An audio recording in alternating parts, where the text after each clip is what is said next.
berdoa, mulai. Bismillahirrahmanirrahim. Rabbi shrah li sadri wa yassir li amri wahlul 'uqdatam min lisani yafqahu qawli. Rabbi zidni ilman warzuqni fahman. Amin. Baiklah, seperti minggu-minggu kemarin, pertemuan sebelumnya, kita biasakan setelah berdoa kita lanjut dengan membaca ayat suci Al-Quran. Baik, dibuka Qurannya masing-masing. Kita buka surat Al-Insyirah. Ya, kita baca bareng-bareng. A'udzu billahi minasy syaithanir rajim. Bismillahirrahmanirrahim. Alam nashrah laka sadrak wa wada'na anka wizrak alladhi anqadha dhahrak wa rafa'na laka dhikrak fa inna ma'al usri yusra inna ma'al usri yusra fa idza faragta fansab wa ila rabbika farghab. Shadaqallahul azim. Allahumma hamna bil Qur'an. Semoga dengan kita membaca doa dan juga membaca Al-Quran di pagi hari, semua kegiatan yang kita laksanakan dimudahkan dan diberkahkan oleh Allah. Amin. Baiklah, Ibu akan memeriksa kehadiran kalian. Ahmad Yoman. Hadir. Ahmad Farhan. Bu Ibu. Kemana Ahmad Farhan? Bapak Umar Kamar. Anak Uya. Hadir. Ridwan Ali. Hadir. Nur Sujati. Hadir. Dimana di suara itu? Hadir. Anida Eka. Hadir. Baik. Satu orang hari ini teman kita tidak hadir. Nanti kasih tahu ibu dia kemana ya. Siap Ibu. Pada materi kali ini kita memasuki pelajaran pendidikan agama Islam dan budi pekerti dengan materi pokok mempertahankan kejujuran sebagai cerminan kepribadian.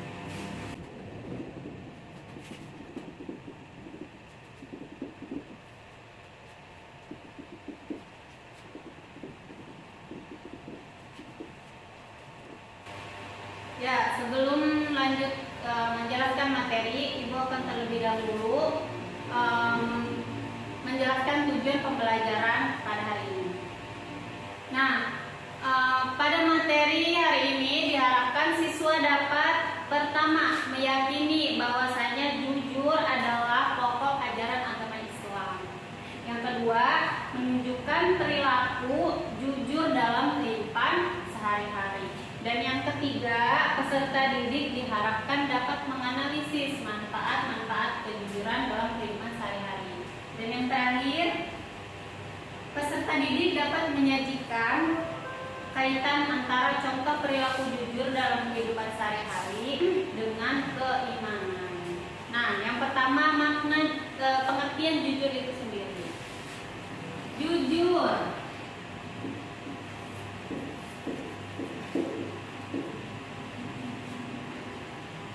Jujur dalam bahasa Arab yaitu as-sidqu atau siddiq, yang berarti benar, nyata, atau bisa juga berkata benar.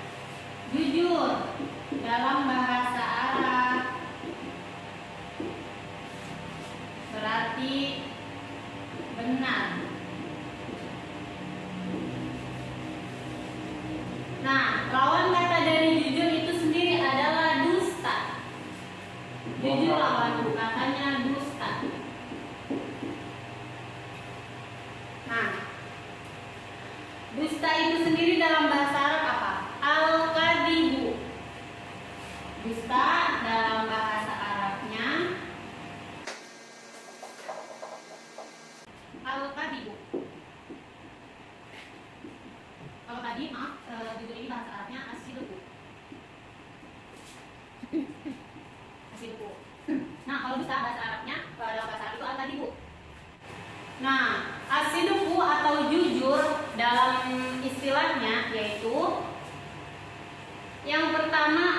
kesesuaian antara ucapan dan juga perbuatan. Jadi kalau jujur itu antara perbuatan dan juga ucapan itu sesuai. Apabila dia berbuatnya salah tapi dalam perkataan dia berbicaranya benar tapi benar-benarkan, itu namanya bukan asidku, tapi yaitu al-kadibu, dia sudah berdusta, tidak sesuai antara apa yang dia ucapkan dengan apa yang dia perbuat. Selanjutnya kesesuaian antara informasi dan juga kenyataan. Maksudnya gimana, Bu? Nah, apabila tidak sesuai antara informasi dan juga kenyataan, contohnya begini. Kalau yang di lingkungan kita itu ya, kisah nyatanya itu seperti salah satunya gibah. Apabila kita gibahi seseorang, misal, tadi masih A, dia ini loh belum mandi, belum sikat gigi, padahal si B ini ngomongin si A kayak gitu, dia nggak tahu sebenarnya si A itu di rumahnya udah mandi apa belum, udah sikat gigi apa belum. Jadi jatuhnya fitnah. Jadi tidak sesuai antara informasi yang sebenarnya dengan kenyataannya. Dia asal ngomong saja. Selanjutnya pembagian sifat-sifat jujur.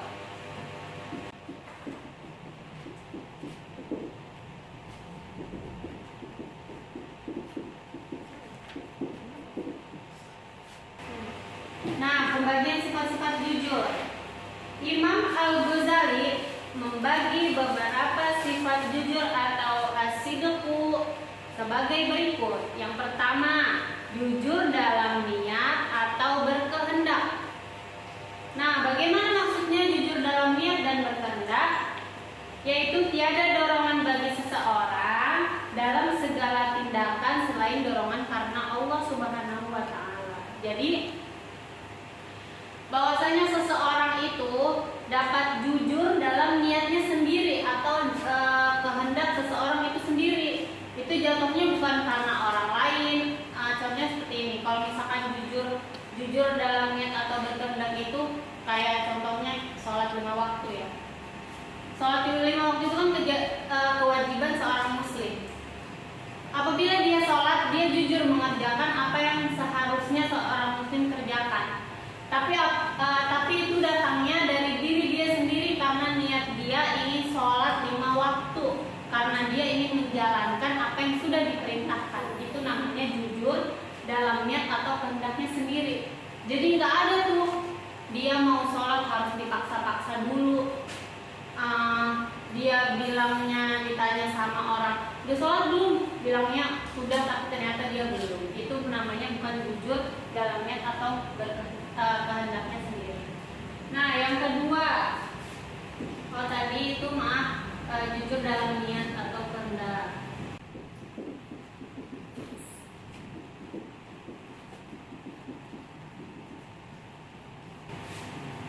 Yang kedua, jujur dalam perkataan atau lisan.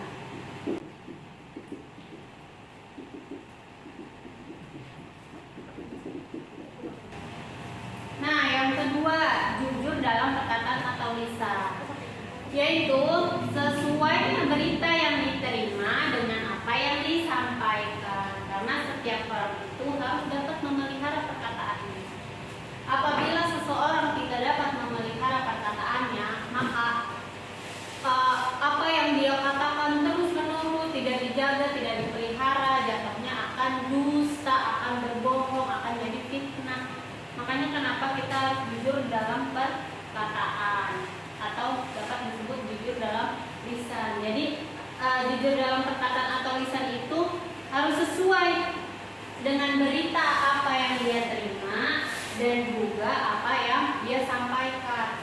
Contohnya, dia menerima berita bahwasanya esok tidak ada libur di sekolah karena tidak ada acara apapun.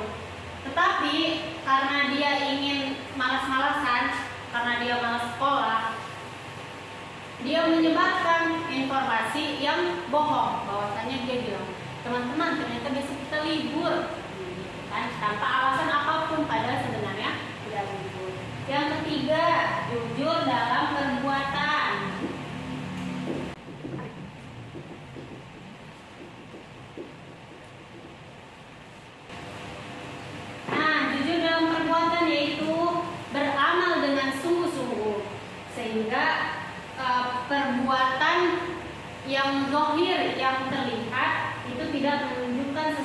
yang ada di dalam batinnya dan menjadi tabiat bagi dirinya sendiri. Nah, jujur dalam perbuatan itu jadi dia beramal melakukan kebaikan itu dengan sungguh-sungguh.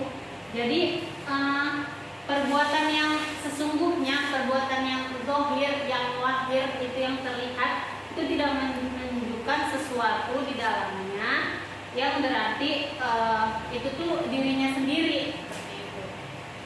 Selanjutnya ada dalil-dalil mengenai kejujuran, mempertahankan kejujuran sebagai cermin kepribadian. Nah, biasanya dalil-dalil itu berisi tentang ayat-ayat Al-Quran dan juga hadis-hadis terkait. Yang pertama ada Quran surat Al-Maidah ayat 8. Pertama ibu bacakan terlebih dahulu, setelah itu kita baca bersama-sama ya. Sekarang kalian buka Qurannya surat Al-Maidah ayat 8. Baik, ibu baca terlebih dahulu ya. A'udzu billahi minasy syaithanir rajim. Bismillahirrahmanirrahim. Ya ayyuhalladzina amanu kunu qawwamina lillahi syuhada'a bil qist wa la yajrimannakum syana'anu qaumin 'ala alla ta'dilu i'dilu huwa aqrabu lit-taqwa wattaqullaha innallaha khabirun bima ta'malun. Sekarang kita baca bersama-sama. A'udzu billahi minasy syaithanir rajim. Bismillahirrahmanirrahim. Ya ayyuhalladzina amanu kunu qawwamina lillahi syuhada'a bil qist wa la yajrimannakum syana'anu qaumin 'ala alla ta'dilu i'dilu huwa aqrabu lit-taqwa wattaqullaha innallaha khabirun bima ta'malun.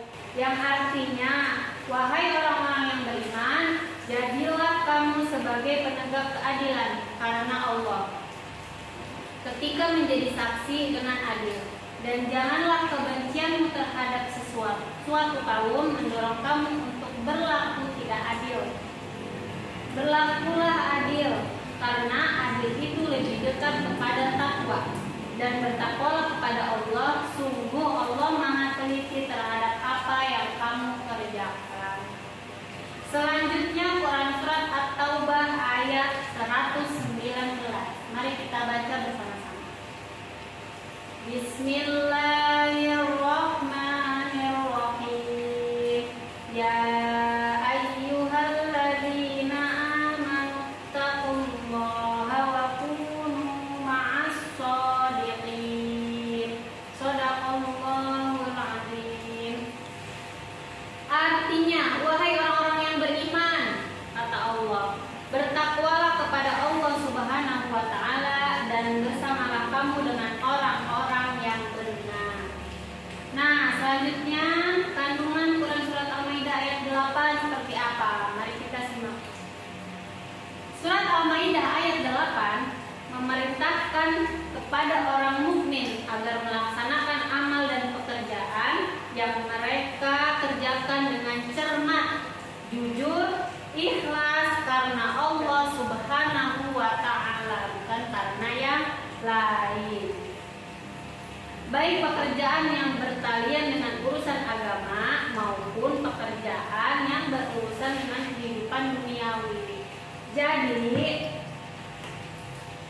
dalam surat Al-Maidah ayat 8 ini Allah memerintahkan kepada orang mukmin agar mengerjakan sesuatu, mau itu urusan dunia ataupun urusan akhirat, kerjakanlah dengan cermat, jujur dan juga ikhlas lillahi ta'ala, bukan karena selain Allah. Karena apapun segala sesuatu yang dikerjakan bukan karena Allah, tidak menyangkutkan Allah, itu tidak akan full hasilnya, tidak akan 100%. Karena apabila kita tidak melakukannya dengan jujur dan juga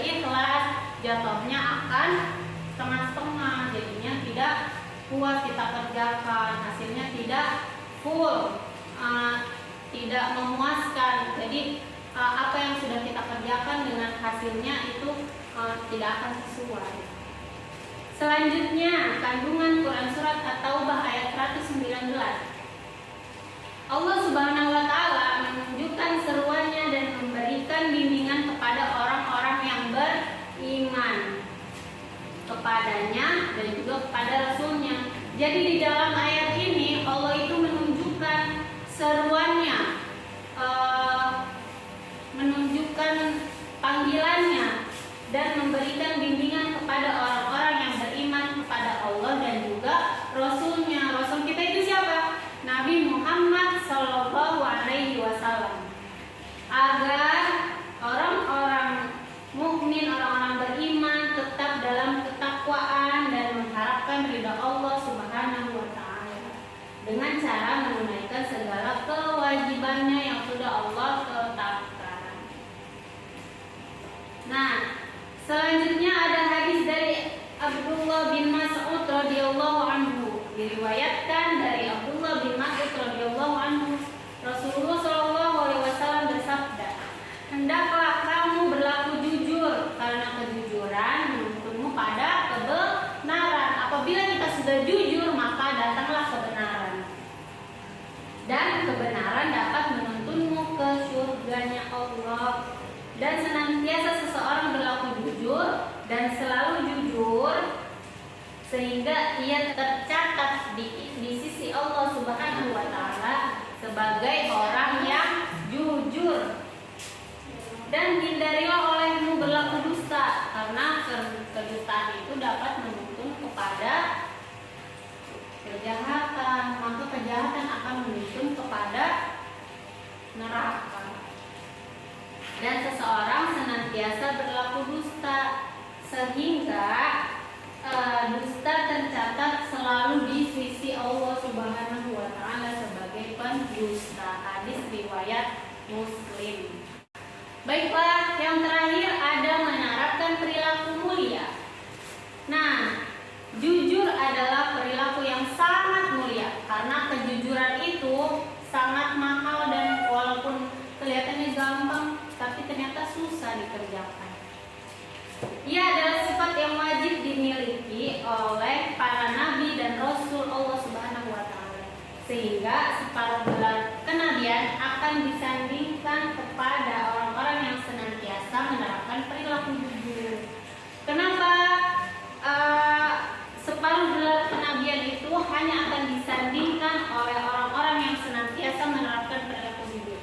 Karena jujur itu mahal, jujur itu susah, ya enggak? Iya, Bu. Nah, penerapan perilaku jujur dalam kehidupan sehari-hari seperti di lingkungan keluarga, di lingkungan sekolah, ataupun masyarakat. Contohnya, yang pertama, meminta izin atau berpamitan kepada orang tua ketika ingin pergi kemanapun. Siapa di sini yang suka berbohong? Izinnya kemana, tapi pamitnya izinnya kemana tapi perginya kemana, ya? Ini yang paling penting. Izin jika ingin pergi kemanapun, izin sama orang tua. Kalau orang tua sudah tidak ada, kakak bisa, tante atau om, siapapun yang ada di rumah, orang yang mengawasi kita izin ingin kemanapun. Yang kedua, tidak meminta sesuatu di luar kemampuan orang tua. Contohnya, Bapak mau minta pesawat buat berangkat sekolah, katanya. Sekolahnya di mana? Mintanya pesawat. Padahal kan jalan juga bisa, ya. Itu di luar kemampuan orang tua. Terus jangan juga, walaupun ya orang tua kita mampu, tapi kita minta yang enggak. Walaupun orang tua bisa beli, tapi kita meminta sesuatu yang sebenarnya nggak penting gitu, nggak harus kita miliki, nggak harus kita beli, tapi kita mau beli itu namanya mubazir, nggak boleh. Yang ketiga, mengembalikan uang sisa belanja meskipun kedua orang tua tidak mengetahuinya. Wah, ini udah jarang sekali ya dilakukan oleh anak-anak zaman sekarang.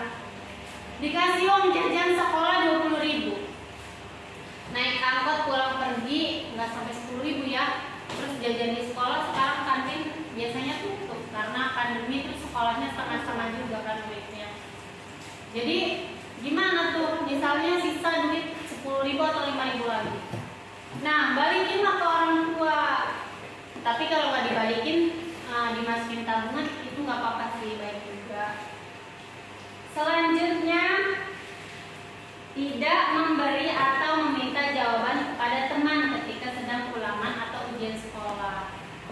Sama saja dengan bahasanya mencontek. Itu salah satu perbuatan yang tidak jujur karena kita mencontoh jawaban orang lain, bukan jawaban kita sendiri. Baiklah, cukup sekian penjelasan materi hari ini dari Ibu. Apabila yang kurang jelas atau ada yang ingin disampaikan, ada yang ingin ditanyakan, beberapa pertanyaan diperjuangkan. Baik, terima kasih bagi yang sudah bertanya. Mungkin cukup sekian ya dari Ibu untuk pertemuan pada pagi hari ini. Selanjutnya Ibu bagi kalian ke dalam beberapa kelompok. Ya. Untuk kelompok pertama. Kelompok pertama itu ada Ridwan Ali, Ana Ulia dan juga Siti Soleha. Kelompok 2 Ahmad Ilman, Siti Aisyah dan Khadijah. Untuk kelompok 3 Ahmad Farhan, Siti dan juga Azkaira. Dan kelompok 4 Sirozudin, Anida Eka dan Siti Utami. Baik, untuk tugasnya dikumpulkan minggu depan pertemuan kita selanjutnya. Jadi ada waktu 1 minggu untuk kalian mengerjakan. Tugas yang pertama, membuat video contoh perilaku jujur dalam kehidupan sehari-hari, baik di lingkungan keluarga,